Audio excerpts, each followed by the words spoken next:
The Frames Per Second podcast.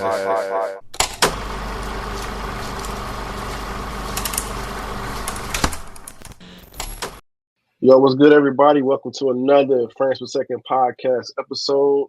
I'm your host, Rod. Here, not by myself, to my top left, if you're watching this, Ken. It's good, bro. Got Nikki Duce here. Drop What's the going Duce. on? Exactly. I'm on tequila now. How you been? I'm good. Glad to do this with y'all. This is a random one, but I was only gonna do it if y'all actually were talking about reviewing it. So I was happy y'all said y'all I wanted to check it out. And Yeah, go ahead. And you've actually been around, like you've been making appearances on Patreon, right? Yeah. Nay out of the knucker hole for us to do the Patreon for what? You ever heard of that? No. That's from the show Dragon Tales. It's basically out the ground. All right. Man, bro, you don't talk about women out of a knuckle hole, Nick. My bad. I forgot what time we hit all these. My wife come out of what? Basically, I was saying she got out of retirement. Like my wife come out of what? What is she coming out of? In the knuckle hole, bro. I didn't know she was. My bad. My bad. Nonetheless, we were reviewing Reasonable Doubt. Make sure y'all check that out. It's a Hulu original show. I still want to watch it. Yeah, we got Spike Lee. Watching it. So yeah, I'm trying to get as many people as I can to support it. But y'all be doing that since y'all doing mostly remote stuff. So I could come chime in here and there on things like today. Cool. All right, and last but not least, we got Mike C-Town. What's up, man? Yeah, man, until all are one. Okay. You don't get it, man. You don't get it, but my people out there, they'll get it. Got you. All right, man. We're here today, man, to review Transformers 1.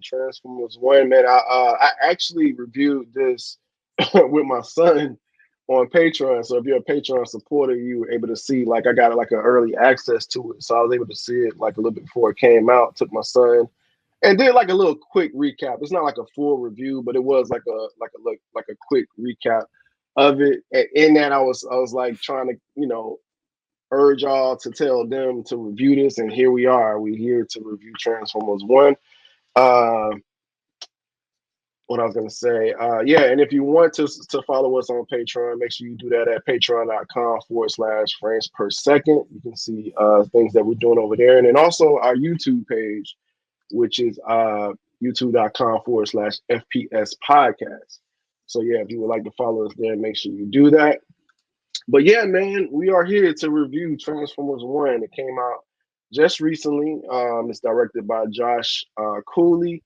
Screenplay by Eric Pearson, and it has voices from Chris Hemsworth, Brian Tyree Henry, Scarlett Johansson, Keegan-Michael Key, Steve Buscemi, I think his name, Lawrence Fishburne, and John Hamm. What I didn't realize is that this is the franchise it is the franchise first theatrical animated feature film since the original Transformers movie in 1986. I did not realize that because I'll be seeing like little cartoons in here that like on Netflix and all that. But yeah, I didn't realize. Did you know that, Mike? Did you know this was the first animated one since then? It's the first animated one the studio is doing, yeah. Yeah. So I thought that was interesting or whatnot. But because we've seen the movies like, Transformers, Age of Extinction and all that stuff. So we've seen all of that. So I thought it was interesting that they finally did an animated version of it. See, me start here. Wait a minute, 1 second. So before we get into it, why I guess want to know, because you guys wasn't interested in reviewing it. Why weren't you guys really interested in reviewing this one? Ken, I'll start with you. Okay. I'll start with you, Nick. Go ahead, Nick. I was gonna say I was, because I'm the one that put this in the chat. back when the trailer came out, okay. and y'all niggas was just like, "What the fuck is you doing?" I was surprised too. Yeah, I guess you wasn't on it. You wasn't here. It was Mike, Ken, and Spike. They didn't seem very interested in reviewing it. So I was just wondering why did you guys not have any interest in reviewing it? Ken. It seemed like it didn't seem like it was really our speed one. It just seemed like it was a very kiddie movie on the lines of Teen Titans Go. And that was why, like, you felt like you really needed to be like a kid to fully get it, because Teen Titans Go and all these other ones, the goofy Transformers, just like, I don't know, it just didn't seem like a thing. I was going to go watch it regardless, but in terms of kind of reviewing it, I didn't just see where that would fit, because it didn't seem like a movie like this was written for us as the intended audience. Okay. What about you, Mike? Same. I think the marketing on this was terrible. I watched the trailer and it looked like absolute dog shit. So I had zero desire to go see this. It looked like a children's movie. And yeah, I don't have kids, so I was just like, no, I'm not watching that shit. They did a really bad job of marketing this, in my opinion. So that's why I had no desire to go see this or review it. Gotcha. I will agree with that point that the marketing was off for based on how, like, coming away watching the movie. I'm like, I don't know why they promoted it that way, but I guess they probably were just trying to say, let's just get at least the kids, because we may not get the adults. But it from how the trailer went and how it was marketed, like, watching this movie, I was like, this is complete. Like, my mind changed completely over, especially the second half of the film. So with that being said, how did you overall feel about the movie? I fucked with it heavy. I fucked with it, especially that second half. Like, and we're gonna probably get to my unsung hero of the movie, but like, yeah, I fucked with this heavy. All right, cool. Ken, how did you feel about it?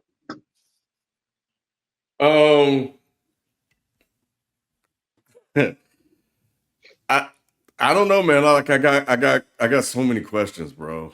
Like, where did they find this story from?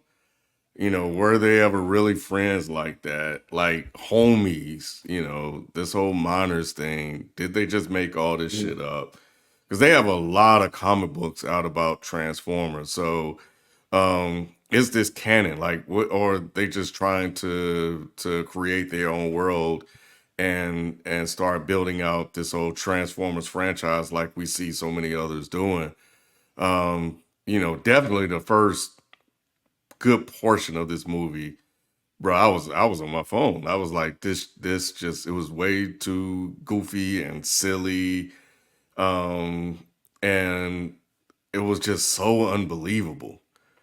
And it wasn't really until they abandoned that tone that it started to work as better. But you know, that all was really led by Megatron. But so I think overall, as a story, I think, you know, as a standalone story, I think it works, and I think kids would definitely enjoy it. You know, but yeah, it's just there's just, I don't know. I think I felt myself asking too many questions that I probably shouldn't have, and I really wanted to go back and watch it with my kid, because I felt like it was something that they would have enjoyed. But when we got to the second half, I was like, well, shit, you know, it kind of lost the goofiness to it. So at that point, would they still be, you know, I think it was enough action for them to enjoy it, but it would have lost what it set up for them in the beginning. So it was almost like they were trying to write and tell a story for two different audiences. Yeah, before I get to Mike, because I know he's, well, for what I know, is the biggest Transformers fan here. I had that same feeling, Ken. That was part of my take on that solo I did with Dom. Is that, like, it started off silly, like it's just like, yo, you know, like, okay, all right, I can see how this is a kid's movie outside of the whole Badassatron thing I was telling y'all off camera. But yeah, but then it started getting serious. Like uh uh Dom's takes was like, like why does why does Optimus Prime seem weak or whatever? And then I had to tell him like this is like, the start of Optimus Prime. But then like, yeah, it started getting kind of dark. You know what I'm saying? I was just like, yo, like what's going on? Like this isn't a kids movie anymore. Like, but I liked it. You know what I'm saying? So yeah, I thought that was a really interesting way of telling the story. Like, but to your point, uh Nick, is that I don't know. How did you like the marketing was terrible? Like, how do you like you should have just picked something and you know what I Exactly. mean? And Yeah. just went with that. But yeah, so yeah, I don't know. I don't know if kids are gonna like this going forward. Like it's some dark stuff that happened in here. And said some dark stuff that was said too. But yeah, with that being said, um, Mike, how did you feel about it? What did you think overall? I mean, this is very rare, but I am 100% in Nick's boat. I am completely opposite of Ken. Mm-hmm. This was easily, without a question, the best Transformers movie since the original. Yeah. This was fucking great. From the second it started, I was like, okay, all right. Okay, they're going deep into like Transformers lore. That's pretty cool. And they kept doing it and kept doing it. I thought this was going to be really silly and kidsy and dumb, goofy kid jokes, but Yeah. it wasn't. It was like the old cartoon. Like, yes, there's kidsy shit that happens, but it wasn't too much. I was the entire time like this, like, oh shit. Oh shit. Hey, And hey, I was even laughing at the kidsy jokes Yeah. because it's a fucking cartoon. So it's gonna be Right. kidsy, but it wasn't to the point where I was like, it didn't feel like I was watching Muppet Babies or something. It Right. felt like Transformers. like Mike, to your point, like the screening that I went to go see, like I wanted to see it late at night because I didn't want no kids to really be around because like I didn't That's want to smart. deal with all that extra shit. But even the showing that I went to, there were still some kids, but it was actually a lot of adults too. Like it wasn't like they didn't have like no little kid with it. It was like they just came in off the straight. So when I'm watching this shit, the one thing I was thinking about, like looking forward to this review, is like I wanted to get y'all thoughts on visually how it looked, because when I've heard y'all talk about like the original, y'all always talk about how like visually stunning it was, and like watching this, I went to AMC, like I made sure like I was like I want to get the full experience. It looks stunning to me, like especially when you get outside to the Earth part, like the top of the Earth, whatever the part, Cybertron it is. They're not like, on Earth, Nick. They're on Cybertron. It's the surface. Yeah, whatever, the top of the surface. Cybertron, Nick. That was gorgeous. And to your point too, Mike, I like how they started off with lore, but it wasn't like too complicated. Like when he's going through the archives, like that was a brilliant part of just like, let's get us caught up quick to where we in, how we got there, and then we can go from. And it made sense with the story, I loved how this story was told. Like it was just beautifully told for like people who are like really into this versus people who are like have no idea what's going on. Yeah, it's dope. Since go ahead. No, go ahead, because I'm gonna get into the review. Go ahead. I was gonna say, to answer the question, yes, they were friends.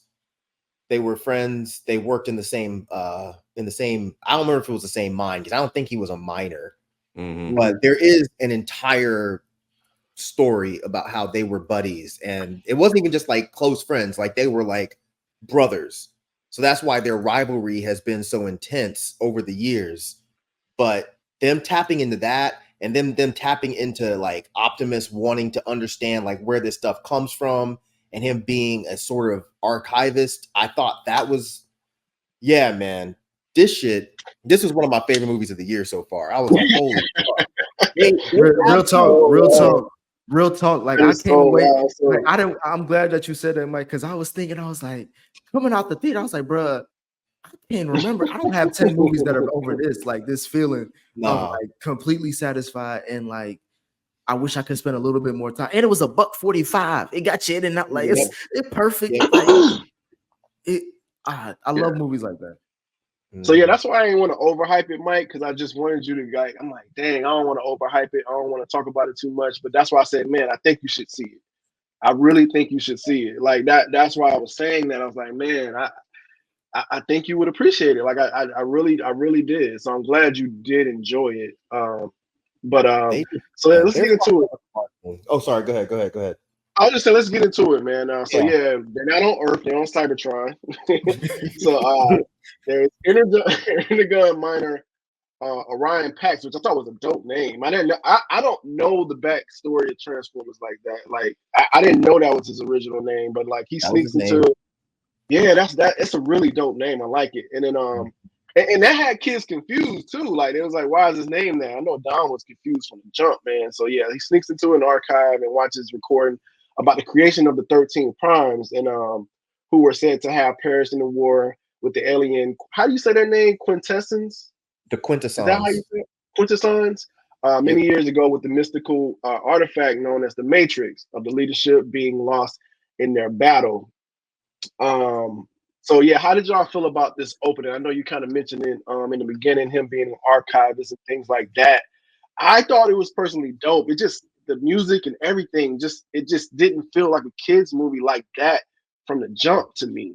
So like, yeah, I thought it was dope. How did y'all think like about this opening scene? Anybody? Yeah, it was cool them kind of setting up the movie and talking Mm-hmm. about like these guys that existed and he wanted to know about them. He had this curiosity about them and kind of really explaining to the audience or in setting up what the movie was going to be about. It was after he was discovered and then he ran and jumping all over shit and all the other stuff like that. It was just like, all right, but I knew I was here for that type of movie, so I expected that. But I was really hoping. Well, I expected it for the whole movie, but yeah, I did like the backstory and stuff that they were setting up from there. It was just all the goofy, silly stuff, running away from people and running into his homie and all the other stuff. Megatron, who helped him escape. Yeah, who was and then he was yeah, like you said, he was caught by security and then he ran into Or not Megatron at B this moment, but D his name D D16. something. Yeah, D16. yeah. So so yeah, but now how did you feel about it, Nick? Like the opening part, because I know you was kind of talking about that No, before. I don't know if this is the part of the movie where I'm like, okay, this may be more different than I thought it was gonna be, but the detailed Mm-hmm. animation I feel like was Mm-hmm. just really dope, and they showed it early too. Like even with how the security bots transformed, like it was showing you like Mhm. they got real close. So you're like, all right, nigga, we pay attention to this detail. And then Mm-hmm. like fast forward into like the closing credits, you see Michael Bay was a producer, Steven Spielberg Mm-hmm. was he was That. like, all right, these are big names. Okay, this makes sense. But I just love because I don't know as much as you all do, but I did grow up watching Transformers. It was just a different version. But this again, this introduction, like I'm caught up in it. Like it explained everything in like it was like probably like a minute explanation, if that. And it's also in between, like it's like a heist scene. Like you don't know what this Optimus Prime looking character is up to, but you're kind of going with him because you trust him as a character. But then he's also Mm-hmm. like learning about, seems like he's being sneaky. So it's just like I was just very interested in how they set up everything, but like how they told the story and then how we take off from there. I loved it. And then like you see the chase scene with him was like, I'm trying to pay attention to Mm-hmm. everything because there's so much shit going on. Like I thought that was dope. Yeah, I like how he had aspirations to be more than what he was. You know what I'm saying? Like, yeah, I like that. That's very Optimus Prime. Like, so I was just like, man, that's dope. I really like that aspect. How did you feel about it, Mike? I thought it was great. I mean, it was the kind of humor that I would expect in a Transformers film because it wasn't like again, it wasn't too kidsy, but like even when he finally runs into D16 and the big guy's about to punch him and D16 catches his hand and he punches him for him, it was like, I'm not bothered by this. This doesn't seem Yeah. stupid or just too goofy. I was like, that's kind of funny, you know. Mm-hmm. But nah, the whole I'm with Nick. The animation, I was just like, my mind was blown because I remember being a kid and first Yeah. seeing the '86 Transformers and just being like, this animation is fucking incredible because it was Mm-hmm. so many steps up from the regular, G1 cartoon. So seeing this, I was like, wow. This animation is absolutely beautiful. I'm gonna use Nick's word, stunning. This shit was stunning, stellar, whatever word he uses. Yeah, I brought out the $10-15 words for this you one. did. Like, You did. this shit was spectacular. Nah, that whole chase scene was so fucking fun, man. I was really like, oh shit, they gonna get him. Oh, they gonna get away. Nah, I loved it. Yeah, I did too, but like that brings us, like I said, he was running away, and he runs into D12, who was played by Brian. He didn't run into Yeah, Marshall Mathers and no, D16. What's his name? Bizarro. But no, he runs to D16, who's played by Brian Tyree Henry, man. I wasn't too sure about that casting when I first heard about it. I was like, man, I don't know if I could hear him as a Megatron character. But no, man, I thought he was good here. Like, I was like, man, I liked it. How did y'all like in it? Well, no, you didn't like it? Damn. No. I'm shaking my head because I meant to say at the beginning, that's another reason I didn't give a fuck about seeing this. As much as I like Brian Tyree Henry, he does not say Megatron. As much as I like Chris Helmsworth, he does not say Optimus Prime. Optimus Prime, if it's not fucking Colin's voice, I don't care. Is that the dude from the movies? The one who got that legendary from like the live action movies? Is that the voice you're talking about? Yeah, Colin did the original voice for Optimus Prime. So I was just like, you really replacing him with fucking Thor? But they killed it. Both of them. Brian Tyree Henry especially. That motherfucker, if people are not paying attention to that man, fucking up. You talk about range, that motherfucker's amazing. This is crazy range right here, bro. No, I'm with you. This is crazy range. Because I'll tell you this, Mike and Rod, before the movie comes on, when you see Brian Tyree Henry, Chris Hemsworth, and Keegan-Michael Key saying like, "Hey, this is the Transformer." I was looking at the way they was looking at dressing. I was like, "Oh, kid, this might be a wrap for me." I ain't believing before this movie. Looking at this group, like these look like the three most randomest people you could pick to do voice acting. But wait, who's the third guy you said? Who is the third guy? Keegan-Michael Key. He's like from Key and Peele, that show and stuff like that. I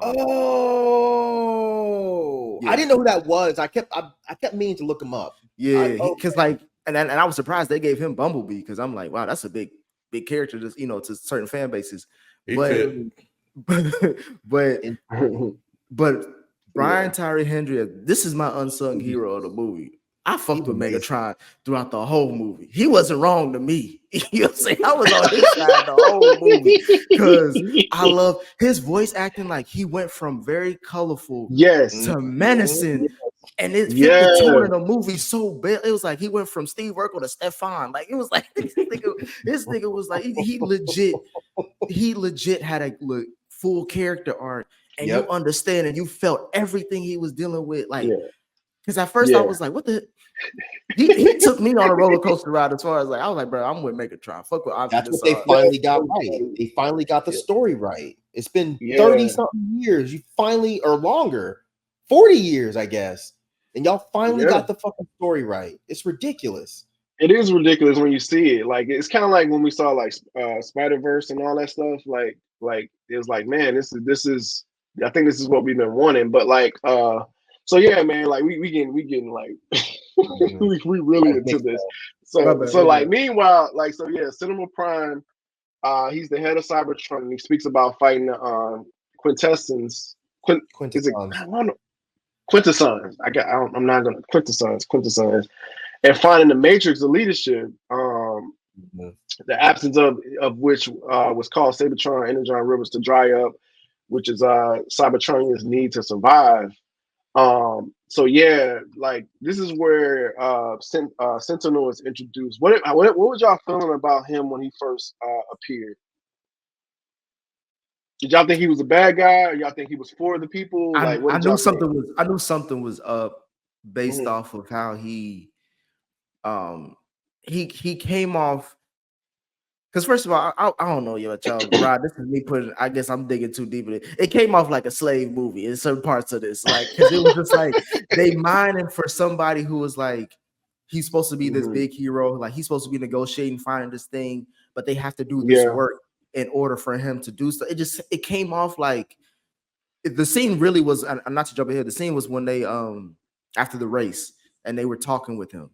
That felt weird as far as like their interaction and what he emphasized to them as far as like you got all these people doing their work twice as hard for just y'all being in this race. I love that. I was just like, why would you say it like that? Right. Like to me, that's when the things was turning, but it just did come off like, all right, if this guy who's Megatron or who's going to be Megatron and this guy Optimus Prime are best friends right now, they have to be dealing with something bigger than them. So I'm questioning everybody, and he was one of the first ones because how, like, just how much everybody praised him.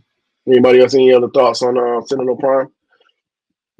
It was kind of ruined because I mean we saw the live action, and I don't know if y'all remember or not, but he was in the live action, and that story of him betraying the Autobots or the other primes or whatever was already told. So unfortunately, that was kind of a spoiler. It was like, well, I already know he's a bad guy. I didn't remember that. Which one was that in? In Dark of the Moon with the okay. Or it might have been in Revenge of the Fallen. I can't remember. It was in one of those two, but Sentinel Prime was in one of those, and it told the story of him betraying the other guys. Oh, you're right. I forgot about that. Yeah, because I mean, even though, like I've said before, I fucking hate those movies. I think they're awful. I still go see every single one in the theater. I do too. Every single time. But I do too. This story was already kind of told. So, but it was still fine. It was still fine to watch how it broke down. Got you. Ken, did you have any thoughts on them at all? Hated it. Okay. You say what? That was Mike. But yeah, man. So now the story gets on. Like I said, they're miners and they're doing minor stuff in this cave. But then after an explosion in the mines, traps Jazz and Orion and D12 attempt to save him, causing a cave in that leads to the fellow worker Alita. One's firing. And did anybody have any thoughts on Alita at all in this? She was one of the main characters as well. I think Scarlett Johansson was playing her. Yeah, that was. So since nobody else is talking, I'll say I did not know that was her in this. When I first saw the trailer, I thought that was supposed to be RC. So another reason I just didn't care that much. But I like realizing it was Alita. I was like, oh shit, they're really going for this because that was his girlfriend in the old comics or whatever. So seeing that was her, I was like, okay, I'm already fucking with this. Then the fact that they introduced Jazz, but they don't give him a big part, I actually thought that was interesting, and them having to pull his leg out to get him out of the mines.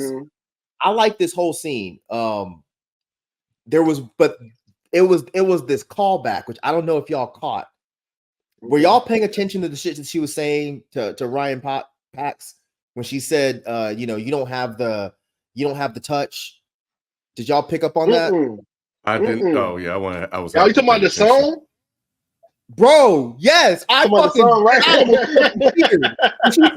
when she said you don't have the touch, I was that fucking Leonardo DiCaprio meme where he's like, oh, I was like, oh, she said it. I was like, oh, we're going there. I was like, I'm gonna love this. I'm gonna fucking love this. That's what's up, and that's very early on too. So yeah, that's in the beginning of the fucking film. I was like, I'm sold. I knew from the trailer she was gonna be a part of the gang, so I knew she was. I knew I had to accept it regardless, but she did come off like that black woman from Rebel Ridge, the black cop. She came off of that because I was like, I couldn't stand her. She was over here fucking not helping the homies, cussing them out. They trying to help save people. You over here getting upset by that? I was like, come on, man, you ain't gotta be like that. Nah, I kind of feel you on that a little bit, Dave. She was kind of like that. But now, man. So now we're arrived to the big race, the Icon 5000 race, where Orion and D16 secretly enter. But D16 had he didn't want to do it. Like he was good with just being a miner. He was good being a hard worker. You know what I'm saying? He had no aspirations to do anything else. This is what he was born to do. And everything, but Optimus Prime was just adamant, like, nah, man, look, we could be so much more. I just feel it or whatever. But so he kind of forces him into this race. How did you guys feel about that? That was one aspect I like. I like the fact that they weren't like actual Transformers yet. So I thought that was really cool. Cool to kind of see that origin. Like I said, Dom was even like, "Yo, why is he so weak?" I was like, "He's not a Transformer yet." Or whatever. So yeah, that I don't know if it had other kids confused, but I know my kid was definitely confused by the fact that they weren't actual Transformers yet. So yeah, how did you guys feel about this race? Why you look like that, Mike? Because technically they are Transformers. They just can't. They just went transform. Autobots. They went No, they Autobots. just Like can't that. transform yet. But they're Oh, okay, technically Transformers. Yeah. okay, Like the Transformers is basically like the species. They yeah, just okay. they don't have cogs, so they can't transform. I'm about to get nerdy on you, Gotcha. motherfuckers. You ain't ready for Hey, this. hey, Yeah, get dirty on this. Get dirty. because Get then dirty. doesn't what's his name, Sentinel Prime, didn't he basically give everybody a vasectomy when they was Yeah. born? So he took out Basically, Yep. to the my they seeds and they cog. spark. They got I'm gonna need that. castrated. Because the I'm other gonna people need can that. transform. Like that's what I thought was dope. Like when I first saw the race, I was like, man, this is gonna be some fucking pod race bullshit like in episode 1. But I think that they did it way better here. Like they made this cog race or whatever that's called. I forget what it was called, the Indy 5000 or whatever. They Yeah, made it's the an race way icon. more interesting. Iacon 5000. Icon, Yeah. yeah. And I wish I'm gonna go see it again. I haven't yet, but I really want it to come on video now because they showed the scoreboard and I was like, oh my god, they were like calling out old school Transformers. They were calling out GoBots. Well, there was one GoBot at least. Mm-hmm. And they were saying how like the first place was Mirage. I don't know if y'all remember Mirage, Yeah, yeah. but he was From the in the last last. movie. Yeah, the Yeah, but I last mean movie. the original Mirage was dope as fuck. So the fact that he was in first place, I was like, man, this is fucking great, man. This is great. Yeah, that whole sequence of the race I thought was really well done. There was two things with Yeah. that. One, I love seeing the track build itself as they're going along. Like I love that shit. I think they did it with the train as well. Like I just love how they do that shit. But also, I love the scene where Megatron was like, he looked at Optimus like, "You flew me out, man. You took me to, you got me the nice seats. That's all I really wanted. You did this for us." He said that? No, no, he didn't Oh, say that. it wouldn't have surprised me early on. So that's why I thought he actually said it. Megatron looked like he ain't never been outside for a good time in a long time. He hadn't. Yeah. He's been the Nah, he hadn't. He was just happy to be here, but I didn't like that mentality he was talking about. Like, I didn't either, Nick. The black guy got to be That's what I'm compliant saying. and happy, and the white guy's all optimistic and trying to get him out from. It's like you can be more than that. You don't have to be a slave and all content with your position in this world. That's what I was getting to, kid. Like that's why I'm glad Megatron had his Farrakhan moment. He turned on everybody. That's one thing I missed that I didn't mention that Orion Paxak gave him the sticker, the Megatron, because he idolized the Megatron Prime guy. What's his full name? Mike Megatronus Prime. Megatronus. Yeah, so I thought that was cool. I thought that was a cool foresight into what we see later. But so yeah, so anything else that got outside of Mike about the race? I know he's like a bigger fan, so he noticed certain things. Didn't they say in the race more than meets the eye? Somebody said that. Yeah, somebody said show them that that we're more than meets the eye. Yeah, it's corny, but it was still like, oh, cool. Y'all going there? Yeah. I'm here. I'm with it. I didn't even catch that, but I was hoping they was gonna win. I hate how they lost, but I mean I was fine with it. But I was like, they was just right there. Like they had to lose. Yeah, they had to lose. Like, and then how they all sped across them after they. It's like second place ain't that bad. Yeah, right. Yeah, nah, but I like how like the miners cheering them on when they noticed that the miners were part of the race. Like, nah, man, it was a good feeling, man. I was like, damn, man, like you actually wanted them to actually win. So, nah, man, I really like that part of the movie. But like we said, they lose, and we do notice that Sentinel Prime noticed that that they were doing a fairly decent job against the other Transformers or whatever. But so yeah, they get a chance to meet him, and Yeah, he D12 D16 is really excited about it. I was about to say D12 again. He's really excited about it and everything that he gets to meet him. And yeah, it's not. How did y'all feel about that meeting? Them finally meeting Sentinel Prime. This is what threw me off. Like this scene is what threw Mhm, me off as far as him, because he came off like nice, mhm, creepy in a way, mhm, especially how he exited and stuff like that. It's like he wasn't really talking to them as people. mhm. He was just talking about what they did for his business. And Right. I know they were just happy to be in the room with him, but it just came off Mhm. weird. Yeah. And then give him like a real opportunity. They're like, yo, Yeah. just hype up everybody else to do more work. And I thought Mhm. that was a nice, what I'm saying, nugget in this film. Like, you're not giving anybody actual real positions. You're just telling them to make other people work harder. Like, I was just like, man, this is not like a kids movie. Like, this is real life situations right here, man. So did anybody else get that feeling as well from this part? Yeah, I thought that was actually really Mhm, smart how they were mhm, inserting this whole, capitalist kind of overwork mhm, mentality into the film. And yeah, Nick is right. Sentinel Prime did come off kind of like nice, creepy, but that's how bosses come off when you work mhm. Yep. in America.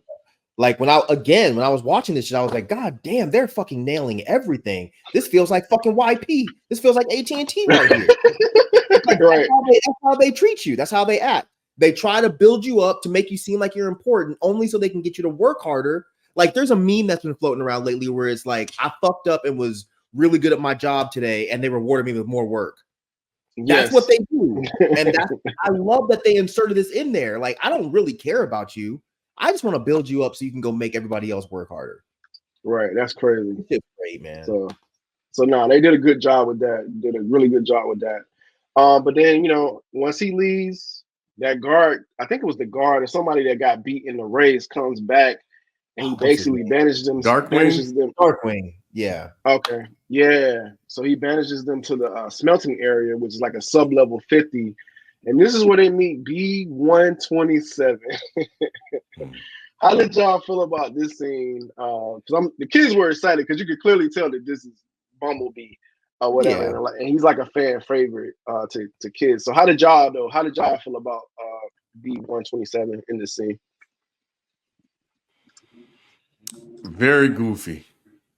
Okay. With all the little fake robots and stuff like Uh-huh. that.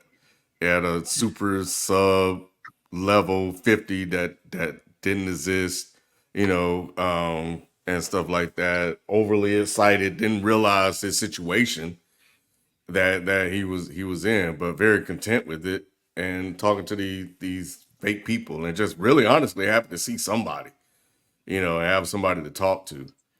Mm-hmm.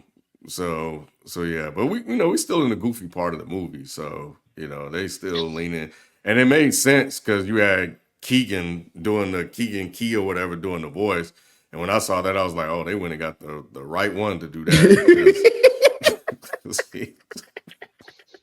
I was saying, can you see? We say he the kind of slave he don't know he a slave. He just think he doing good work. oh That's yeah, funny. yeah. But my question is, was Sentinel aware that they got tossed down there, or was that all Mm-mm. Darkwing doing? That was It all was all Darkwing's doing because Sentinel wanted them to prop everybody else up. He didn't want them to go down there. He wanted That's what I to thought. So I use thought them. Sentinel betrayed him, but I Mm-mm. wasn't Nope. sure. He was just hating. Nope. Yeah, Okay. man. Mike, you was shaking your head at some of Ken's words. Why so? I thought Bumblebee was a perfect combination of the live action Bumblebee and the old school like comic book Bumblebee. He was young and juvenile. And I actually thought this scene, when you look at it, is kind of dark. He's been Yeah. down there by himself for so Yeah. long that he created imaginary friends. Like, yeah, it's funny on its surface, but when you really think about it, it's like, especially if you've ever done like, I know Ken has, but if you ever done like real manual labor, tell me you didn't sit there talking to yourself sometimes like, this some bullshit. I cannot believe I gotta go fucking get this goddamn forklift and go pick up these pallets. This is bullshit. My boss over there ain't doing a goddamn thing. I've been doing you do that. So I was like, once again, I feel like they're nailing it's weird because it's not a fucking child's movie because a child is gonna laugh at this shit. So it works for that aspect, but I think an adult is going to be like, God damn, I feel that. And Mike, to your point, it's underrated because if you look at the setting is dark too. Like what they're talking like it's them, they're pitch black except for the lava pit. And then when he tries to be like, he tries to Indeed.com up his job description like to make it seem like it's real life. But in reality, he was like, nigga, you basically just clean through trash and just trying to see what's valuable. And he was like, yeah, and it was like, how long you here for? He was like, indefinite. They were like, it was like forever. He was like, and it was just crazy that he was put in an area that no one even knew existed. That's but how you much do that too, though. Like if you're in a corporate America and you're doing a bullshit ass job, you will convince yourself that you're doing something important. Again, it felt like fucking AT&T. We work with so many bootlicking bitches at that job that were fucking scrubs that had convinced themselves I'm important. I was one of them until I realized this is some bullshit. I love this scene because it's like Bumblebee has been down there for so long. He has convinced himself that what he's doing is actually worthy of some sort of praise. And he's made his own little fake ass friends. I love it, man. I fucking love this shit. Nah, yeah, this was a good scene. He said "badassatron" here when he was introducing himself. He did, right? So, yeah. He said that hella for a kids movie. I was surprised he let that go. Yeah, that was funny to me though. Right. I said this on another podcast show. Like this, I thought this was interesting because this is supposed to be a kids movie. They made it very prominent. Now y'all see what I'm saying? How they made it prominent with him saying "badassatron." Kids are going to repeat that. They're gonna repeat. Kids that's are going to repeat that. Yeah. Bro. So I was like, damn, that's weird that they did that. That's the brilliance of the writing here. And this is no joke. That is the brilliance of the writing. They double wrote as far as audience goes. They would write scenes for kids, but it'll also appeal to adults. They did that throughout this entire film. A kid will watch a scene and be like, "Oh, that's funny and silly," but an adult will watch that like, "Well, nah, there's actually some dark shit that they're talking about." And man, I don't know who wrote this. This motherfucker is on one. Like, this scene was really layered to me. The writing duo was Andrew Barrier and Gabrielle Ferrari. They were a duo. Yeah, they were a duo. They really did it. And to your point, Mike, how they made these transitions to progress the story was very well done too. Like it wouldn't make sense for Bumblebee to have that piece of information in the trash once you learn about what's been really going on. Like it kept the story going forward. Like I like that. Yeah. Yep. So yeah, man, in this whole scene, this is where the three discover a chip within the message from Alpha Trion. This is one of the fake robots that he made up. They kind of bumped it in there, and this message pulls up of one of the primes, revealing a map of his location and the planet's surface. And then that's where the three they hitchhike on a train to the surface, inadvertently bringing a leader with them, and eventually discover. Is it Trion and the courts of the Alpha Trion and the courts of the other primes inside the cave or whatnot. How did you guys feel about this part? Fuck it, all this shit. I'm about to say, I'm with you. I'm with you, Mike. Yeah, I guess we can get into all that. Yeah, we can get into all that because like this is where also the Trion reveals that the Sentinel betrayed the Primes, allied with the Quintessons, in return for giving them, most of the Ion's energy, secretly removing Transformer cogs from the bots. He just basically spill all the beans in this moment. And so, yeah, how did you guys feel about this whole scene? Yeah, this was great. I mean, the whole ride to get up there. The whole way that thing played out, them looking back and the fucking crystals were popping up. I loved all of that shit. It felt like I was 12 years old again. But when they found that cave and they find the dead primes, it was like, once again, this is not just for kids. But the whole breakdown of that story about them like having their cogs removed when they were created. Yeah. I didn't know that part because I don't think that was in any of the stories that I've read. I knew that Sentinel Prime was on some fuck shit, but I didn't know that. So when he was like, "Look, why are y'all falling?" Like he's the bad guy. He's like, y'all should have cogs, but he removed them. And this was another callback to the motherfuckers that were obsessed with the OG film. Did y'all catch when he said something about like when he gave them all the cogs? He said, "You are one, we are one, all are one." So that's what Y'all you said in the remember that beginning from of the it. original cartoon? I don't. not. I've only seen it like twice, and it's been a long time since this is talking about 80 something, dog. Like I ain't watched that shit. I don't like the way you said that. Yeah, he don't fuck with it. He don't No. fuck with it, I Mike. like it. He's disrespectful, Nick. Yeah, he just I like hosted it, right now. No, No. that was the big tagline when all are one. Yeah. And remember, like throughout the original 86 cartoon movie, they keep saying that when all are one, when all are one. And it ends. That's the last thing they say till all are one. And I love that he slid that shit in there too when he was giving them the cogs and watching them like change, man. I thought that and this whole is thing was beautiful. And this is when we first started seeing D16 kind of like feeling betrayed and things like that. So we started seeing him gradually get more menacing and angry. I thought they did that really They did that fucking perfectly. well. You couldn't have did that any more perfect. Like that's why I said like the like his range is crazy. Like how did you get your character in this gradual little state? I was like, bro, like because I was wondering how they were going to do that because the way he started off, he was just real light, and he just kind of gradually got more, like meaner and meaner. It kind of, I know, Mike, you mentioned episode 1. It kind of does remind me like a Star Wars Anakin growth, where it's like it starts off with complacency, confusion, frustration, then it goes to anger. It's just like you felt all those stages. This is the stage where he's confused because when he snaps at Optimus, he was like, bro, he was like, what do you mean you want to go back? Yeah, he was like, nigga, I want to kill him. I want to kill him. That's what I was like. You need to take the baby. Shit.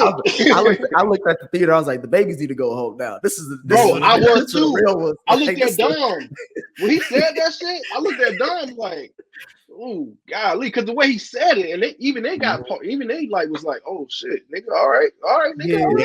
Exactly. To me, the last kitty part of the movie, it changes from once Bumblebee saw the crystals coming up, fucking up the train, and he dipped.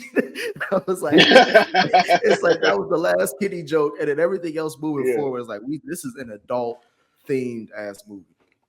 Yeah, this was when the movie definitely became interesting. As soon as he started talking about like, man, I've been following this motherfucker all this time. Yeah, and this motherfucker just been on some bullshit. What got him? Hey, Ken, what got him was when he was dealing in front of the white man. Willingly. Oh man, yeah. Like, what the fuck is going on? I love how they didn't say nothing. You didn't hear any words from them. He was just so like, oh yeah, I know we got that deal. My bad. Like, I get it for you. When they saw your deal, they all threw up their arms. Even the spider lady. That's how the spider lady noticed them because they was like, oh hell nah. You heard it from all the way in the back. Yeah, I was like, how are they going to do this, and what is his progression going to be from here all the way to the end? What are the steps that's gonna force him to be like, all of this shit can burn the fuck up? It was perfect, man. Yeah, I do agree with that. Yeah, that shit was dope. This perfect. They did. They really did, man. They really did. But yeah, however, they get the powers and all that. But Sentinel soldiers then arrive and was it Tryon? Alpha Tryon. Alpha Tryon. That was Lawrence Fishburne. Yeah. Oh yeah. Lawrence Fishburne played by him. Yeah. Holds them off to allow Orion and the others to escape, resulting in him being captured and then executed by Sentinel. I thought this was cool too. Like go ahead, Mike. He Hey, did him bro. so fucking Hey, dirty, hey, bro. this is this is one of my favorite scenes when he was like, "Nigga, tell me where they at, so we can do Right. this quick." Mhm. He was like, "Nah, nigga, we go." And then he was like, "He just killed his ass," and he was just like, "He Yeah. talked too much." He just I talked told you not to talk. He said, I told you we didn't want to hear no Hey, speeches. and Yep. Rod, this is another scene. Rod, He's this is another cold. scene when I'm like, "This ain't for kids." This nigga killed It him, buddy. ain't. Like he It Mm-mm. just ain't. He Cold just chopped the blood. Like motherfucker's head cold off blooded. talking too much. This some gangsta ass Goodfellas shit. Right. Yo, I Jesus. was really surprised. Like like you said, Ken, this is when I started like kind of checking on Don, making sure he was good. You know what I'm saying? Like, because the kids were quiet. The kids were quiet in the theater. Hey, kid, The I know kids Rod were was scared. quiet, bro. Rod was scared that Don he was gonna wake up and had a knife to his neck. Like, don't be getting no ideas, nigga. So my Like, bedtime God, 9:30 now, pops. So yeah, that happened, man. I thought that was a really dope scene. But then the team plans to expose Sentinel with the chip Alpha Trion gave them, while a Delusion D16 desires to kill him. However, they are captured by Cybertron's former High Guard who have been rebelling against Sentinel. This I thought was really dope. Like Yes. the introduction to the High Guards, and we finally see Starscream. Ken, how did you feel about this? Hey, now we got a movie, bro. Because the Bruh. last goofy shit was done when they transformed. And they, Oh, yeah, all of that. fell Yeah. and all the other Mhm. stuff, and which was fine. Yeah. But and it kind of made sense. They never done the shit before. Yeah, When they exactly. were doing all Right. shit. But it was like, so because when they did, I was like, oh no, we're not going back to this, are we? But that was it. That was no more of that Yeah. shit from here on out. But The like I High said Guard. in the beginning, yeah, we know, like when I saw it was Starscream, I was like, okay, Megatron's pissed. He's upset. He's disillusioned. Here comes Starscream. So now we get to see how they gonna meet. And Starscream was up there, just kind of talking shit, thinking he the bit bad motherfucker. And Because he was. so he thought until Yeah. he went down there and they squared off. And Megatron, D16 or whatever his name, put the hands on him, bro. And when that fucking gun came out, Bro, that Oh my when he God. pulled the Thule on him, bro. everybody got quiet. Squeeze his voice and his shit fucked up and shit like that, bro. That's what I was wondering. I was like, so are they trying to say that's the reason why his voice is sound the way it is now? Because he was choking a nigga. Hey, Megatron. But it also explains why Starscream hate this motherfucker, bro. Yes. And why he's always Like, trying to kinda betray secretly- Megatron. Yes. Yeah. Because he was the top dog. Right. Right. So he's gonna always have some sort of animosity. He's gonna always have some sort of animosity. Yep. Like, it did explain that. I thought that was cool. But man, this was really, really dope because we got a chance to see Starscream, Shockwave. There was another wave. The one with the cassette. Yeah. Soundwave. I used to love him because he had the cassette. Like that was like one of my favorite ones, man. So to see him and shit, and he actually had some speaking parts too. Like I was like, man, this is really fucking dope, man. How did you feel about it, Mike? This scene was amazing. Like when they captured him, whatever, I was like, okay, damn, Sentinel done got them too. But no, when they wake up and they're actually in that dungeon and we see Starscream on the throne, it does such a great job, like when y'all said, to explain why Starscream has that animosity with Megatron. Because he was supposed to be the leader. Right. He'd already had his cog. He was the top dog. He beat everybody's ass to be the head of the throne. But he didn't realize that D16 has the cog of a prime in him. So that's why he was able to whoop his ass like that. But yeah, when the fucking gun came out and you see the animation again on this is fucking beautiful. When you see the faces on Orion and they're like, yo, this is crazy. Yeah.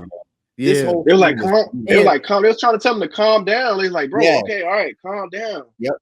And even a little bit before that, when Megatron takes the map, and then Optimus like, yeah, bro, let me direct. Yeah. He was like, nigga, I got No, I got this shit. I got this shit. I'm the captain Optimus now. like, I'm the captain. Hey, hey, Mike, I'm in the theater looking around. It's like, am I the only one noticing this unreal thing in the room? I felt punked, Nick. I was like, why would Megatron just play me? Yeah, I was like, let him have it. Hey, this and I was like, oh, I shot up in my seat. I'm like, oh, this nigga going crazy, boy. He ain't gonna give a fuck. I got dead. Right. Hey, I was like, all right, man, just the map, shit. Right. Like, oh, yeah, I got it, bro. It's cool. fine. It's fine. You want to give directions? Yeah. Cool, bro. Yeah. Cool. Oh man, yeah, that shit was dope as hell, man. Was there any other high guard that stood out to y'all outside of the main ones they highlighted? Now, I did think it was funny when one of them tried to push back on the leader, and she slapped the shit out of him. No, play. she was slapping, don't somebody play. every scene is them that she was slapping somebody. Every scene, yeah. Mhm. And they were like, man, why the hell we following you? And then she stomped her foot. He was like, we follow you now. Mhm. Right. I like that line. Oh man. But yeah, that's all I can think of that I saw. I mean, those are the ones that stood out the most. But I mean, Megatron gave that fucking speech, bro, and shit, it was a wrap. A king was made. Yeah, that shit was crazy, man. Yeah. So during the ensuing battle, the chip is destroyed, and Ryan and Alita are buried under debris, while D-16, Starscream, and B-112 are captured along with half of the High Guard. Orion, but also what's going on is Orion encourages encouraged by Alita, rallies to the uncaptured High Guard members. D12 tortured by Sentinel is and branded with Megatron's Prime symbol, and learns that Sentinel stole Megatron's transforming cog. How did you guys feel about this whole scene? Like, you know, of Sentinel basically just like, okay, yeah, y'all some bad motherfuckers, but I'm still top dog. You know what I'm saying? How did y'all feel about this? Is this when he whooped their ass? Mm-mm. Okay. When who whooped whose ass? Sentinels. Sentinel Prime. Yeah, Sentinel. I think he got busy in this part. Yeah. He showed that like, nah, y'all got all this shit going on, but I'm still. You know what the part before this, before he captured them. Is that what you're talking about? No, I think you're talking about towards the Probably towards the end when there was a fight. One of them. I think Megatron tried to challenge. He was Megatron was hitting his this was like roots to me, Rod. This is Megatron was still like, my name is I ain't Toby, nigga. I ain't dealing for y'all, nigga. And then he got branded. Like, this nigga. I'm like, come on. Oh yeah, this is it. Sentinel was like nah. Yeah, because we had a few things happening. Because you also had, like I said, Orion Pax. He went back to the miners or whatever, and that's when we realized how big he was. I didn't realize he had grown that big after getting the cog. I was like, oh shit, he's like a giant. Like, because all we saw before is just him against Starscream and all that. So I thought that was really cool to see. Like, oh shit, he's actually bigger than them now. So yeah, I thought that was cool. And it would make sense. A bad bitch, bro. No kid. He left as a nigga. He came back as Mr. Nigga. That's but it made sense. Like, you didn't know how tall he was, because even when they went to they did with all the primes, you would expect the primes to be bigger than them. Right. So then when he came back as a prime, like I noticed that too, Rod. It was like, damn, he is like twice the size of everybody else. Yeah, I wasn't expecting that, so I thought that was interesting. He went back to interesting detail. Yeah, I thought that was an interesting detail. But yeah, like while he was riling them up, that's where you got Sentinel Prime and D-16 kind of going back and forth and all that stuff. That's when all that was happening. So I was just trying to see how y'all felt about any of those sequences. Now, I look, this is the transformation, bro, and I love Megatron was like, nah. Like, I'm not with the bullshit. You know, it's a new day. Now it didn't work out for him, but, No. but he got branded, you know. Right. Right. So you But like he this had nigga? heart. You like? He had heart though. You know what yeah, I'm saying? He had He heart. did. yeah. He said, He I'm did. not gonna be complicit. I'd rather die for my freedom than Right. go along with this bullshit. You know, so and they had different tactics. Like he was willing to push back and fight against the rebellion, whereas Martin Luther Prime went down there to go get the people, and he was like, "Who's gonna rally the people?" He was like, "Yo, we all can come out here, and we all can push back and fight back." You know, so but yeah. Yeah, you talking about Nelson Man Prime? He was trying to be two people. I was with Malcolm X and Tron, bro. I Yeah. was with him ever since, Yeah. man. Even when he got branded, bro, the nigga was Yeah, like, I ain't man. going be over here, little bitch ass nigga. Talk about stay down. Let him be quiet. He wasn't badass at trying then, was he? Hell nah. Hell nah. He was bitchatron.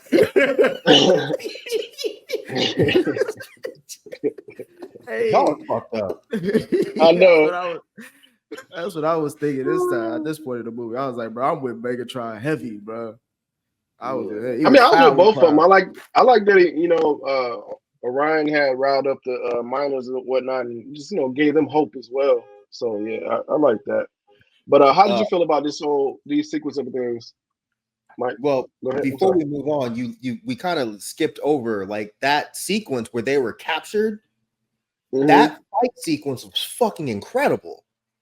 Again, we kind of just like we skipped ahead, but like that whole scene where they were fighting off those people showing up. What's the lady bot again? Arachnid. Isn't it? No. The one on the Autobot side. Alita. She was. Didn't she like shoot somebody and then throw the gun at him or something? She was. Yeah. She was. You might be right. Mike, I might have to watch this again because there was some scenes was like, bro, it's too much going on. I gotta see it again for me to actually sit with the dopest scene was when Prime went up and he bear hugged this motherfucker, and while holding him, he transformed into the truck, which twisted the other guy and broke him in half. I was like, yo, what the fuck? Who thinks of this shit? But to get to your what's the question you asked, Rod? The scene, once they actually were captured. Like, I skipped the part where they actually were fighting and actually, doing some damage. But then I got to the part where they were captured, and then we had D16 not backing down. He got branded, and then like I said, simultaneously, what was happening was Orion was rallying up the other members and whatnot. I like this whole sequence because once again, it was playing on emotion. It was like you're seeing. Because we're supposed to not really understand or follow that, yes, this guy becomes evil, but you're seeing D16 get fucking hurt and branded. And the animation, once again, is beautiful because you can see the pain on his face. But yeah, the fear that Bumblebee had where he's like, bro, stop getting up. Like, what fucking sit down. But nah, man, D16 was about that life, bro. Yeah. Nah, this whole sequence was super well done. Right. So Ryan, he not only gets the miners together, he also gets the uncaptured High Guard members as well. So he's basically got everybody to kind of come and fight at this point, which leads to like a rebellion of Ayakon with the help of the Fallen, like the miners, and exposes Sentinel's corruption. Use memory recordings from his first lieutenant. Is it Arcade or something like that? Eric Arachnian, as proof. How did y'all feel about this when he finally exposes them and then everybody gets riled up to come, try to fight? Hey, Ken, they ain't like the kneeling either. That was a scene. That was a scene when they started tossing shit. Once they see that nigga kneel, they tossed all that shit on the ground. It was like, hell nah, fuck this nigga. Yeah. Hey, what JD said? We passed kneeling. Right. Hey. Shit. Yeah. No, that was smart. That was smart. I think all the action sequence, there with everybody just kind of fighting, flying through and stuff like that was good. You know, and I think the plan was sound because how else you gonna get the Mhm. message out to everybody? Right. And you know, and that was it. You know, it's just use the broadcast tools to let people know what this guy was really all about. And he was about himself. And that's what he said. He was Mhm. like, yeah, I'm gonna use y'all to get rich. And Yeah. and that was smart. Cool. So yeah, D16 finally gets an attempt. Finally gets an opportunity because Sentinel is down at this point, and attempts to execute Sentinel. But man, like one of the most impactful parts of the film to me. But before you get to that, Mike had something. Okay. All right. Go Yeah, ahead. I'm sorry, Mike. you skipped over another dope scene Go when they ahead. were the whole sequence of them coming to rescue everybody.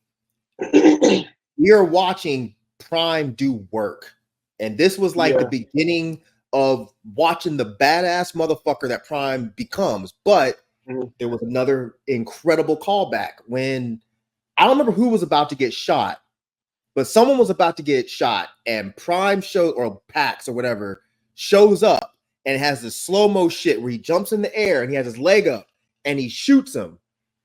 Again, if y'all remember the 86 cartoon, that was the iconic shot done Oh almost wow. frame for frame of when Prime first shows up in the 86 movie and he's like, Mhm. Megatron must be stopped no matter the cost. And it plays the music that you got to Mhm. touch. And you see Prime going through fucking everybody up. There's a scene where he fucking flies Yeah. in the air with his gun and starts capping people. They redid that shit in this movie. I swear to God, I was like a fucking 5-year-old. I was like, yo, Hey, Mike. get these Mike. motherfuckers, Prime. I don't know if this is where it started at, but when Prime was at the top of that edge, and he was like, "Oh shit, I don't know what I'm about to do." That was Then he just dope. jumps off, and then he Yes. does the rocket boost that he Oh transforms. And he yeah. start going. Come on, I was man. like, "Bro, this nigga was going." Yeah. They somebody took their time with this. Yeah, Prime got busy. No, he Prime did. got hella busy. Yeah, he did But get yeah, busy. to your point, Rod, yes, this was a really impactful scene. But go ahead. Yeah. The So scene- that's how Sentinel got down because he basically got their ass whooped because everybody was going off. And then D16, like I said, finally gets the opportunity and tips to execute Sentinel. Man, but accidentally shoots Orion Prax in the process when he jumps in the way and Sentinel like, what? Okay, what was the feeling like at this point, Ken? Like at this point, come on, like you already Oh, like how was you feeling? Yeah, yeah. No, I said once they got rid of the goofy shit, like I was good. Like watching Megatron or D16 transform was a very interesting part because I'm like, that's not Megatron. How is this shit going to happen? So Right. so yeah, once they got their cogs and they did the last little goofy stuff, and even before then, that you could notice the tone shift. But yeah, once we were kind of here, it was just like, all right, now I want to see how this thing take place, and we started to see it.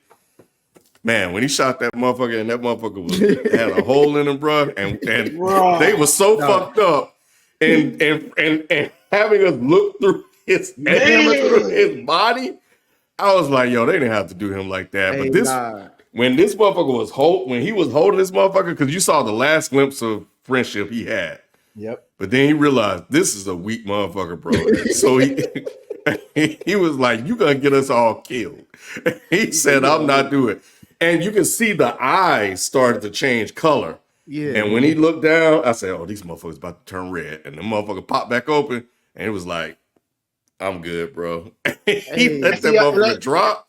The best and scene the in other the movie, part I bro. like about it too, Ken was like, you like, why did you do that? Like, why did you do that? Like he was really hurt that he jumped in front of him, man. Like you really felt that. Like again, man, Tyree, man, he was acting his ass off, bro. He was acting his ass off, bro. He's like, why? He just you could feel the hurt, and then you can also, like you say, you feel the transition and like hurt turn to like, you know what? You've been holding me back all this time. Like that shit ain't no kid shit, bro. But the interesting thing is that he hasn't really been holding him back the whole time. Prime was actually the one that was pushing forward, dragging him along with him.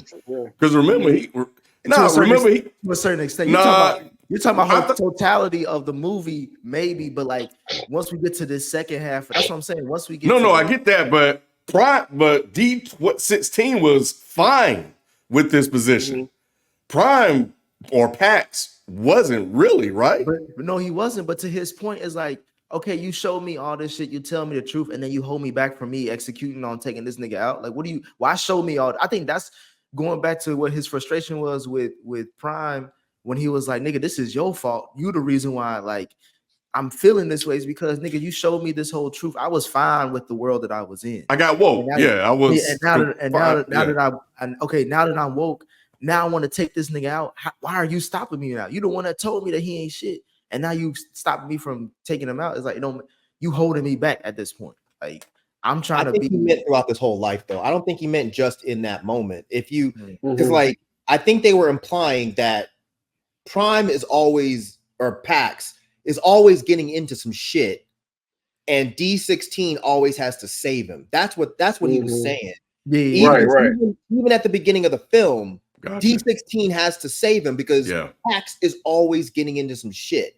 So I think what that moment was is D16 being like, I'm tired of always fucking saving you. Yeah. Always. And then, like Nick said, like if we get to this point, I want to take out the guy that's been responsible for all of our pain and sadness and whatever. And here you are stepping in the fucking middle of it, and now I have to save you again. Nah, fuck that. I'm done. Hey, I'm done. this is what I was on his side, Mike. I was like, this the real hero. Fuck Prime. This the real hero because to me, he was right. Move. He told you to move. He told you to get out the way. He gave you plenty of chances. And this is the dude that caused all this crazy shit. Like he literally has the enemy. Right. Like we're working for the enemy in a way. And I was with him. I didn't know why the hell Prime got in the way. He could have fought him afterwards. You know what I'm saying? Like, No, because that's how he is, though. He doesn't want you to this. I forget who made the connection to like Jedi or whatever, but this is absolutely Anakin and Obi-Wan. It's like they almost redid the fucking story. But Right, right. He doesn't want you to kill somebody. He'd rather you put him in jail.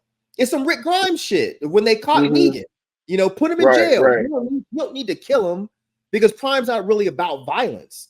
He'll beat your ass if he needs to, but he was trying to stop him from being violent unnecessarily because he knew that if he took that chance, or if D16 took that step, he was going to be just like Sentinel Prime, and he was right. But no, this scene was extremely impactful, and again, so well done. The scene of his eyes going from yellow to red, and then immediately after that, you see Alita 1. She's about to jump off the cliff to go save him, and Bumblebee has to grab her and hold her back. Yeah, it was crazy. It was super emotional. Super emotional moment. Like I know I felt it. I was shocked. animated. I was shocked, even though I knew it was gonna happen. I was shocked because once I was like, once he closed his eyes and took that deep, everybody got that grown man like, all right, fuck this nigga. You know what I'm saying? Like, that's what he did. He dropped it. Now even the animation of Prime dropping, and like going through all, like I'm like, this shit is beautiful, man. I damn near want to say this up there, damn near with Spider-Verse. Like it is. I got like I have to watch this again because like that. Just seeing that, and then like you see him go through the whole primes again, just to be like, this is his calling moment to be like, you made the ultimate sacrifice. Now, like you that nigga. But the way they coupled that with D16, first off, going through Sentinel Prime's people, killing them, getting to Sentinel Prime, tearing him in half. So you're seeing Sentinel Prime die while Orion Pax is becoming Optimus. This shit was so beautifully fucking laid out. It couldn't have been laid out any better. It couldn't have been laid out any better. Like it's just like it hit every note. It hit every note, every emotion. You understood everybody's like stance in their position. Like they really did a good job with this, man. But just so that like we said, while initially horrified at his actions, D16 decides that Orion is in his way and chooses to let Orion fall into Cybertron's core. D16 proceeds to kill Sentinel, taking his Megatron is cog and declare himself the ruler of Cybertron, renaming himself Megatron, while the Hard Guard then begins ransacking Iacon. So yeah, that's how we get here. What anything about this moment for y'all? I love Megatron was talking that talk kid to the he was like, we was all kings. So he was doing, I swear he did that. I was with him, bro. I was like, bro, fuck what Optimus saw, nigga. Is this and then they start blowing shit up. Like, yeah. It was like tear all this shit. It was a Nat Turner rebellion, bro. Oh man. He was burning down his own home. This was some fucking Rodney King riot shit. Yeah, but they also had monuments on them. I thought that's what he was mostly. I know, granted, it was their home, but like it was the old regime and like all the shit that they was. Yeah, they're gonna rebuild from scratch. It's like, those were Confederate statues. But I do think that was in there too. So you got to think like, who's gonna do the work? Mm-hmm. Well, he's gonna end up having to turn other people into slaves. So it was like he was becoming Sentinel Prime, which I think again they laid that out beautifully. And even the scene where he says I am Megatron, and then 2 seconds later you see them say Rise Optimus Prime. It was like, man, this could not be any fucking better. This could not be. Yeah, and I thought it was interesting because I think didn't he also say that I'm now Megatron and you all follow me now? I don't something like that. Yeah, I think he did. I don't know if he was that, but he didn't claim himself as dictator. I thought he said y'all follow me now. I think he said we. I thought he was still talking about like we, and we can take this into the. I thought he declared himself the ruler. That's what you're talking about. He declared himself the ruler of Cybertron. Did he? Say that? Okay, yeah. Yeah. He declared himself as the ruler of Cybertron, and everybody follows him. Yeah. Okay. Mm-hmm. Yep. Yeah, so but like we were saying, what was happening simultaneously, Orion Pax was falling into the core of Cybertron, and this is where he's revived by the Primes, receiving the matrix of leadership and becoming Optimus Prime. I thought this shit was so dope, man. Mm-hmm. To see him like kind of heal back up and then become who we know he is today. Like that shit was so dope to me. And he shoots back up or whatever. How did y'all feel in this moment right here? Man, I know you was on Cybertron side for a long time. Are you kind of coming back to Prime? Well, not like at this moment. To me, it was like, of course, I know what's gonna happen because this is a Optimus Prime story at the end of the day. But like to the way they set up this fight scene between him and Megatron, like that shit. There's been so many good fight scenes that we've been calling out, but this one also, of course, I love how they didn't let you down with this one. Like to me, this shit was dope. I fucked with it. Yeah, because his mask came down and shit. Like what we seen, happens. It was done so well, and then his voice changed. His voice changed. So now he. Go ahead. My bad. I'm sorry. No. Go ahead. I was just saying, like he was in full control. Like he was like when they was fighting, he was dodging shit. He knew, like he was bringing out shit. Like it was just, and like you mentioned, right, his voice changed. It was just a totally different person. Yeah, I was really impressed with Chris Hemsworth here because, like I said, he wasn't that same guy in the beginning. So he's not as good as Brian Tyree, but he did change his voice and all that, and he felt more like Optimus Prime that we know today. Like, because I just couldn't see it. Like when they were cast, I didn't see it, but it worked here, man. It worked. Yeah, I think they did a good job of kind of changing, even the actors themselves, altering their voice, except Scarlett Johansson. She just kind of stayed who she was.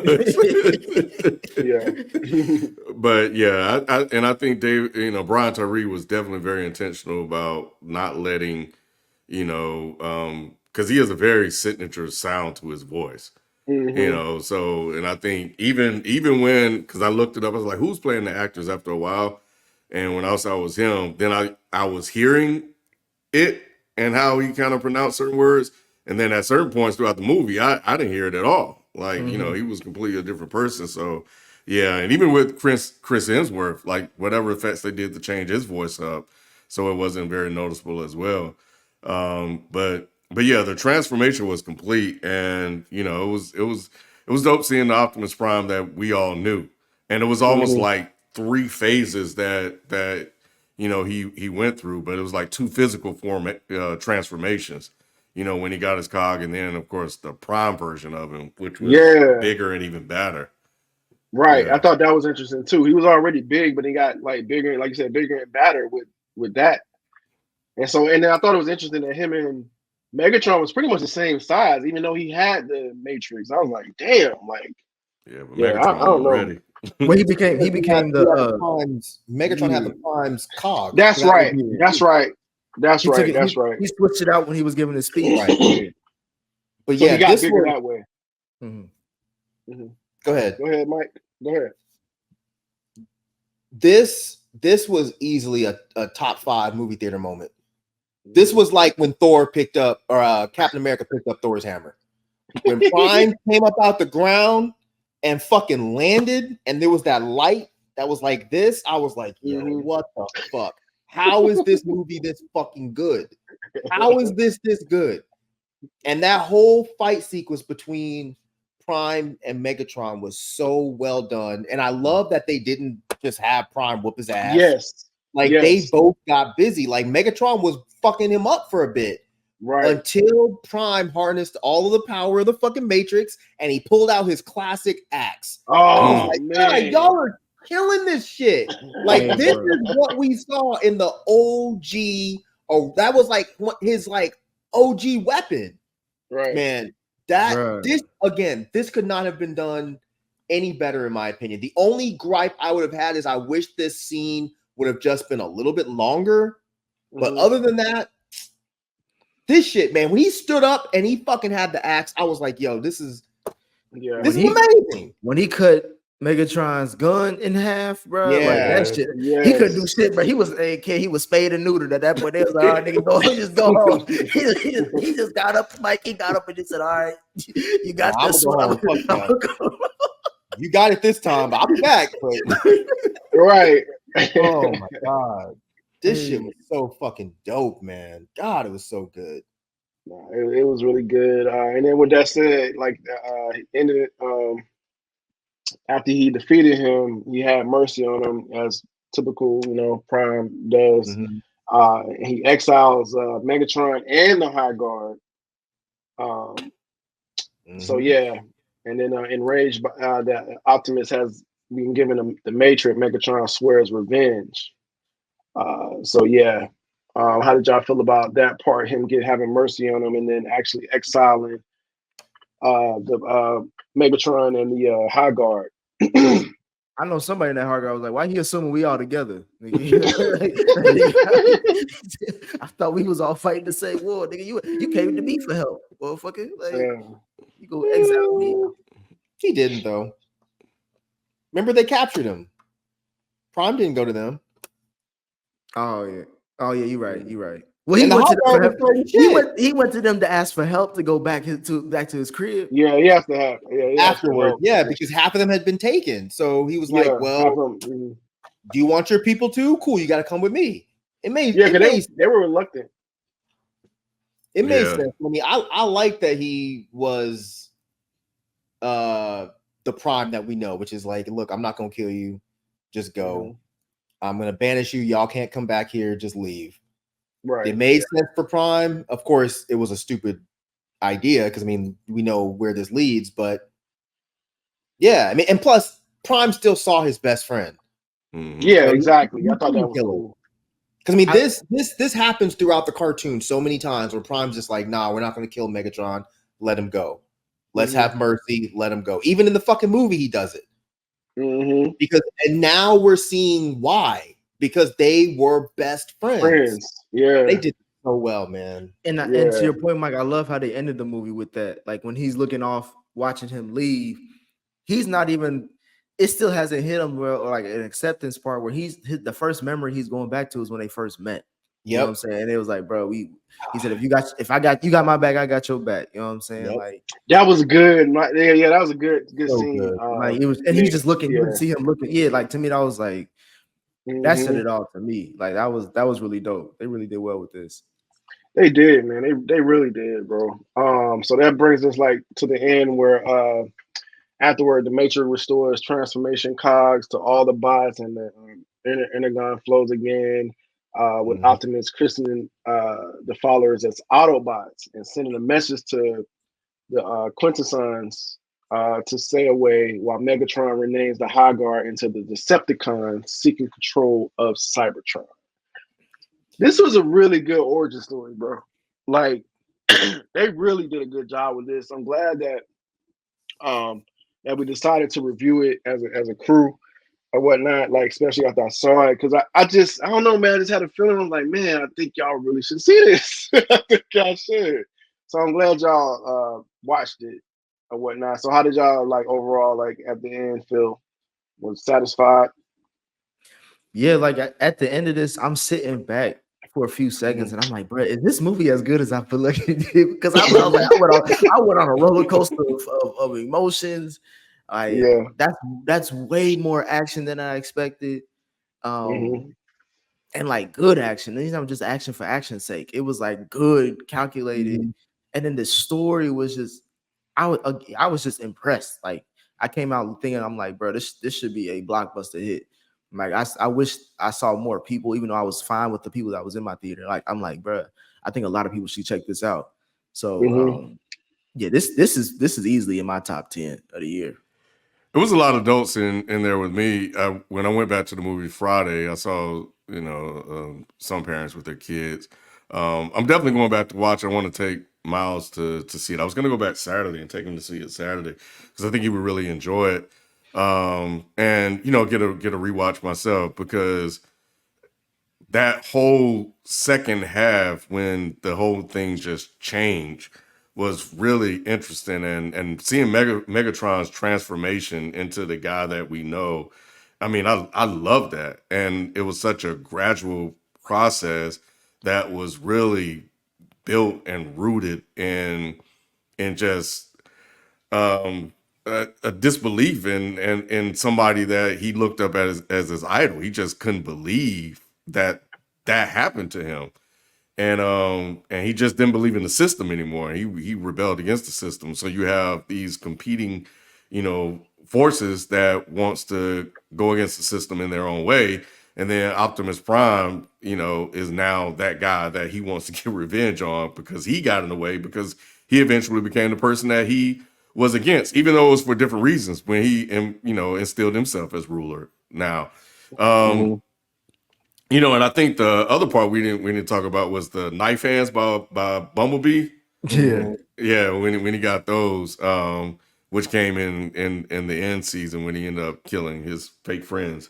But overall, though, I think they did a good job of story, and telling the story, in spite of the elements that I didn't like in the beginning. But I do appreciate the fact that they didn't stay there, because there are some really goofy, silly Transformer animated series that they have out there, and it gave me those vibes early on. But they didn't stay there, and I think it shows that people can be in alignment but have different ways of going about it, and different means.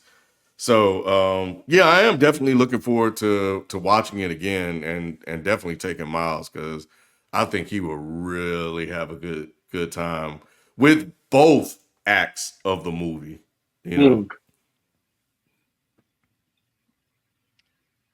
Yeah, this is one of the best movie experiences I've had in a long time. Mainly because I walked in with the absolute lowest of expectations. I thought this was going to be complete ass. I don't even think I even finished a full trailer, because I watched the trailer after this to make sure I wasn't tripping, because I was like, I remember seeing the trailer and thinking this looked like garbage. And I went back and rewatched the trailer and I was like, yeah, no, I wasn't tripping. This trailer looks like shit. But luckily I had turned it off halfway through. So some of the stuff that happened with Bumblebee, like the knife hands, that was in the trailer, but I didn't see it. So all of these things I got to witness throughout the film. And I just think that they made a movie for dorky ass Transformer fans. And they did such a good job with balancing the kid stuff with the adult stuff. I think that the ending or the second half would not be as impactful as it was without the slightly silly first half. I agree. And I think I that agree. they played that absolutely perfectly. But ending it with showing all the Transformers getting their cogs, you're seeing all of these guys that weren't really in the film. You're seeing Ironhide, you see Prowl, you see all these people that we know and love, but we didn't really get to see them do anything. You see them at the very end of the film. And I don't know if y'all stayed for the post credits, but that fucking sealed it. Like Megatron's speech or whatever at the end, or what, I was like, man, this is too good. The only thing I do kind of sort of wish that they didn't do is name them the Autobots already. Only because even as a kid, I never thought it made sense that they would be Autobots on Cybertron because they like, what are autos? Like, what are automobiles? That always bothered me as a child. It's like Decepticons make sense. Deception, cool. But it's like, why are you guys called Autobots? Like, anyway, doesn't matter. It's not a huge deal. Yeah. But I don't have any gripes. I have no complaints about this film. Oh yeah, I forgot the. I have no complaint is I wish, like, a lot of movies these days are 2 hours. This was like an hour and 35 or an hour and 40. I would have been fine with another 20 minutes. I'd have been totally fine with it being 2 hours. It was so fucking well done. It's a great story. It didn't need any humans, which is what seals it. No humans. Y'all finally figured out that you can make an entire story about the Transformers. You don't need any fucking Shia LaBeouf or anybody else showing up. We don't need that. But amazing. I cannot wait to see this again. Yeah. I forgot to mention, Mike, while you were talking, like Optimus does say roll out, doesn't he? He say yeah. He did say that. I forgot when he said it, but I remember he said it to the when he was gathering up the leftover high guard, and they didn't know what the fuck they were talking about. Yeah, right. She said say it louder. I liked it. I do think that's a good point about the beginning part of the movie and seeing the joy that slowly eroded as the movie went along. It's actually really interesting that they did that. You know, with the movie. You know, very intentional. So, yeah. Think about Anakin's turn in episode 3 without seeing the pod race shit in episode 1. Without seeing him fall in love with Padme in episode 2. It would be like, who cares? It's some dickhead turned evil. Big deal. But we got to watch their brotherhood break down. I'm surprised they made such a coherent story in an hour and 35. Me too. It took Star Wars 3 movies to do this. They did this in an hour and 35. We got to watch the erosion of a brotherhood, and we believed it. It wasn't like, that doesn't make sense. That was too quick to turn. It was like, no, that totally makes sense. Yeah, because I was like, how the fuck are they gonna do? That's what I kept asking myself when in the beginning. I was like, how are they going to do this? Like they are just so close. How the hell are they gonna break them apart? And it was ideology, right? It was just a means to an end, just difference in how they want to approach it. Exactly. The last thing I'll say is that what I did like and was reflecting upon at the end was that I think they set it up nice to start telling other stories in the beginning where we don't we don't have to go to Earth. Exactly. And so I think that's dope. And I'll be curious to see what they do with it. This makes me want to go back and I'm going to go back and watch the 86 joint. I haven't watched it. But I have it. I've seen it more times than I can count. I literally know the entire thing by heart. But this just made me want to go back and rewatch because out of all the Transformers films, for me, the 86 one is still number 1. This is fucking right there. Like, for real. This is like battling that number 1 spot. It's not going to take it, but it's right there. I cannot believe it took them this many years to make this good of a movie. Yeah. So I'm hyped on it. So thank you, Rod, for being your usual annoying Rod self and pushing shit on people. Because I don't know that I would have went and saw this in the theater. I think I would have waited. Not really annoying. I was joking about that. But I think I would have went and saw this like when it came out on video. if Rod hadn't have been like, no, come on, man, I think you'll like it. No, I think you might like it. I don't think I would have gone to the theater. I'd have been like, Yeah. and I not was a kid myself. I was thinking about skipping this movie entirely until y'all brought it up again. Mhm. And then it's also I will put this on there as like it's been a slow fall for movies lately anyway. So it's like I wanted to go see something, and I was like, let me just check this out. Man, I was like, this made me like this got me hyped. Like, and then like Kim, going back to your point as far as that scene when they were in the cave. And that's when they learned about everything. That's really the scene that ties this whole movie together, because that is what is the believable transition of Megatron. Like his confusion, the frustration, the way he argued at Optimus, it was that set the tone for everything. Like I looked at that scene a lot. I'm gonna go back and watch it. I'm like, I gotta witness that again, because you're right, Mike. An hour and 45. You don't really get a good hour and 45 movies like this these days. No. Yeah. No. So fuck y'all's Pixar movies. Fuck all that shit. This is it. This is it. And apparently, real quick, the guy that did this is apparently doing Toy Story 4. Oh, wow. I know that he can tell a good story. So now I really need to go watch the Toy Stories because I want to see 4. If this guy can tell a story like this, I need to see what he does from now on. That's what's up. Yeah, man. Well, I'm glad you guys enjoyed it or whatnot. I didn't want to be the only one out here watching Transformers and just kind of holding it to my just like, no, man, y'all should go see it. But nah, man, yeah, I was trying to hold my excitement down just so I wouldn't like boost it up too much. No, you did a good job. Nah, yeah. Okay, all right, yeah. So, I really held back on my excitement because I had just finished watching it. I was like, damn, man, how do I tell them without seeming too excited about it? So yeah, no, so yeah, man, I'm glad you guys enjoyed. You had said that you loved it. I think my expectation would have raised more. And I may not have had such a good time. I think I had such a good time because I was like, Rod said it was cool. Rod said a lot of shit cool. You know what I'm saying? So Rod's always saying shit's cool, so whatever. Right. But no. Right. That's what's up.